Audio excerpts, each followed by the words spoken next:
Hi everyone, it's my day 2 of recording my journey of trading prop firm। तो आज 6 जुलाई आज NY New York session में मैंने 2 trade लिए और दोनों में ऐसे लेट हुआ। तो let me do break down of this trade. तो सबसे मैंने देखा हाई टाइम फ्रेम पर आया। मैंने क्या देखा हाई टाइम फ्रेम में, मैंने प्राइस में देखा कि प्राइस ने लो बनाया, उसके बाद लो, उसके बाद हाई बनाया, इसको ब्रेक कर दिया। तो इस एक्सपेक्टेशन के साथ प्राइस में मैंने क्या किया, ये लो हाई तो प्राइस हाई बनाएगा और प्राइस सट जाएगा। और ये जो रेंज है ये वीकली टाइम फ्रेम का 0.5 का लेवल है और 0.6 का लेवल है। तो डेली टाइम फ्रेम पर मैंने मार्क किया, फिब मार्क किया और 0.5 और 0.6 के लेवल को मार्कआउट करके रखा। उसके बाद में 4 घंटे टाइम फ्रेम पर आया तो मेरे को उस वक्त कुछ नहीं दिख रहा था सिवाय ये जो वीक है, इस वीक का हाफ एज मैंने लेवल मार्क करके रखा। और यहीं से इसने उस समय जब 4H बन रही थी तो यहीं से प्राइस ने एक शार्प बाइंग करके यहाँ पर एक हैमर 4 घंटे पर क्रिएट हो रहा था। उसके बाद में मैंने देखा H1 पे कि भाई यहीं से इस लेवल से ये 4 घंटे की थी, यहाँ से ओपन हुआ, ये लो लगाया और ये यहाँ पर क्लोज किया। तो ये एक शार्प बाइंग थी उस वक्त। फिर मैं M30 पर आया और M30 पर आया तो यहाँ से तो मेरा बायस जो था वो बाइंग साइड का था। क्यों कि 4H का लेवल था, डेली का 0.5 0.6 का लेवल था और उसके बाद में ये स्ट्रॉन्ग बाइंग थी। तो मैं बोला कि ये और प्लस यहाँ पर एक जोन बन गया मार्केट की। ये कैंडल जो 30 मिनट की है यहीं पर क्लोजिंग की और नेक्स्ट कैंडल यहीं पे ओपन करके प्राइस ऊपर गया और यहीं पर क्लोजिंग कर दिया। तो ये एक लेवल बन गया और यहाँ पर क्लोज किया तो ये H1 का एक लेवल बना था। उसके बाद में मैं 30 मिनट पे आया जब ये कैंडल फॉर्म हो रही थी तो प्राइस इस लेवल को के पास तो आया बट इसको रिस्पेक्ट किया, प्राइस ने इसको ब्रेक डाउन नहीं किया और यहीं से रिजेक्शन लेके प्राइस ऊपर बना। फिर इस वक्त मैं शिफ्ट हो गया था 15 मिनट टाइम फ्रेम पर और देखा प्राइस में उस वक्त कैंडल इस सपोर्ट जोन पर लेवल पर प्राइस ने क्या बना, डोजी बोल सकते हो और या फिर हैमर बोल सकते हो, which is a reversal candle, वो भी M15 पर है। और इस कैंडल ने स्ट्रॉन्ग बाइंग आई थी। ये जो रेजिस्टेंस लेवल था प्लस ये में था, प्राइस यहीं के पर था। तो इसी को देखते हुए मैंने यहीं पर ट्रेड एग्जीक्यूट कर दिया।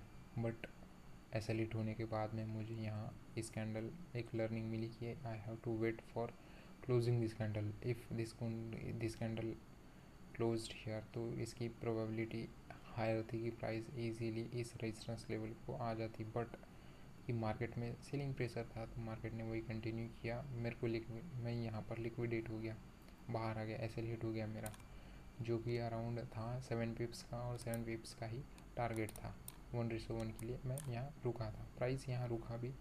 अगर 5 मिनट पर देखे तो कुछ इस तरह का स्ट्रक्चर था, कंसोलिडेट किया बाहर, फिर ऐसे लेट और फिर मार्केट में शार्प बाइंग आई। और ये यहाँ मैं इनको टारगेट कर रहा था कि यहाँ से जिन्होंने सेलर जब प्राइस ऊपर मूव करेगा तो ये अपनी पोजीशन एग्जिट करेंगे तो इनके ऑर्डर एज अ बाय हो गए तो डिमांड शार्प आएगी। बट ऐसा नहीं हुआ, ऐसे लेट हुआ। उसके बाद में जब M15 पर मैं देखा, क्योंकि चार्ट पर ही था, तो मैंने क्या देखा, मैंने देखा कि भाई प्राइस जब यहाँ से यहाँ ट्रैवल कर रहा है, कितना देर लगा रहा है, ऑलमोस्ट 1 घंटा। यहाँ से भी यहाँ है ऑलमोस्ट 1 घंटा, यहाँ से भी यहाँ है तो ऑलमोस्ट 45 या 1 घंटा जब इसने लगा। जब सेलिंग इतनी वीक हो रही है और जब बाइंग यहाँ से आई तो एक ही कैंडल ने कितना मूव कर दिया, 15 मिनट की। इस 15 मिनट की कैंडल ने इस रेंज को ब्रेक कर दिया, प्लस ये इस जोन को ब्रेक किया, प्लस ये मेरे के पास आया तो मैं यहीं से कन्फर्मेशन हो गया। ऑल्दो मेरा बायस बाइंग का ही था, मेरे को बाय ही करना था।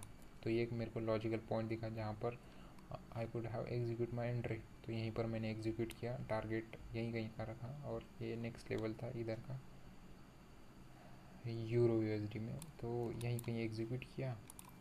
प्राइस 2-3 पिप मेरे फेवर में गया भी, बट यहाँ से यहाँ फिप लगा और 0.6 यहाँ ऐसे लेट हुआ और ऐसा हो गया। सो यहाँ पर न्यूज़ थी 7:30 बजे और मैंने ट्रेड एग्जीक्यूट किया 6:45 बजे।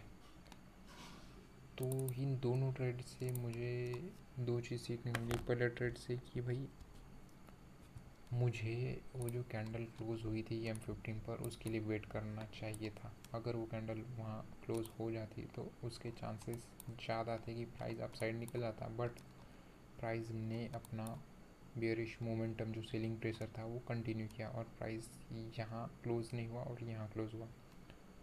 तो जिस टाइम फ्रेम पर मैं इस ट्रेड की learning, candle closing, wait for that time frame candle, यहाँ इस टाइम फ्रेम पर एंट्री कर रहा था। इस कैंडल अच्छी बुलिश क्लोज होती तो मैं एंट्री करता। ये पहली लर्निंग। और दूसरी लर्निंग कि भाई no trade before 1 hour of high impact news, कि जब यहाँ पर न्यूज़ थी तो मुझे ट्रेड नहीं, आगे से ये पॉइंट को मैं ध्यान रखूँगा, क्योंकि भाई मैं हाई टाइम फ्रेम ट्रेड कर रहा हूँ जो कि है H1।